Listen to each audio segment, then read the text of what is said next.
ज्ञानानन्दमयं देवं निर्मलं स्फटिकाकृतिम् आधारं सर्वविद्यानां हयग्रीवमुपास्महे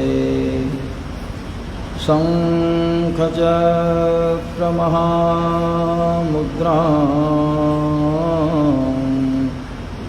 पुस्तकाढ्यं चतुर्भुजं सम्पूर्णचन्द्रसङ्काशम् हयग्रीवमुपास्महे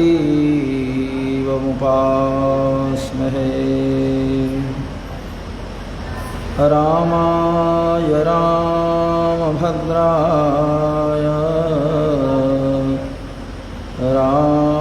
रामचन्द्राय वेधसे रघुनाथाय नाथाय सीतायाः पतये नमः। श्रीरामः शरणं समस्तजगतां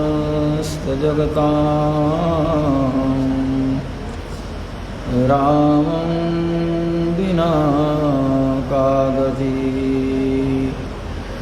रामेण प्रतिहन्यते कलिमलं रामाय कार्यं नमः। रामात्रस्यति कालभीमभुजगो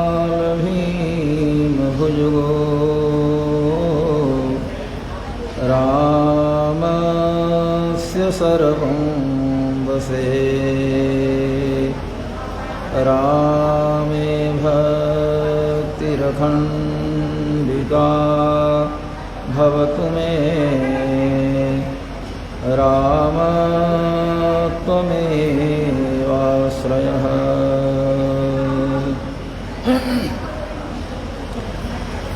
रामं रामानुजं सीतां भरतं भरतानुजं सुग्रीवं वायुसूनुं च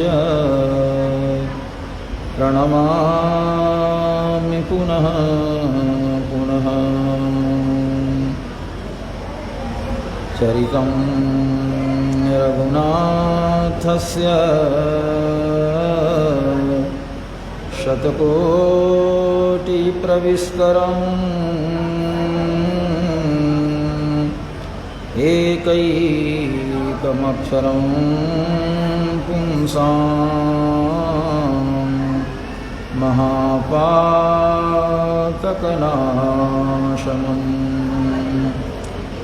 वाल्मीकिर्मुनिसिंहस्य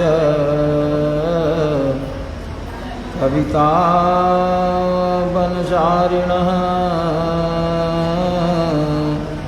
शृण्वन् रामायणकथां को न याति परां गतिम्। श्रीशैलेशदयापात्रं धीभक्त्यादिगुणार्णवम् यतीन्द्रप्रवरं वन्दे रम्यया मातरं मुनिम्। लक्ष्मीनाथसमारम्भां नाथयामुनमध्यमाम् अस्मदाचार्यपर्यन्ताम्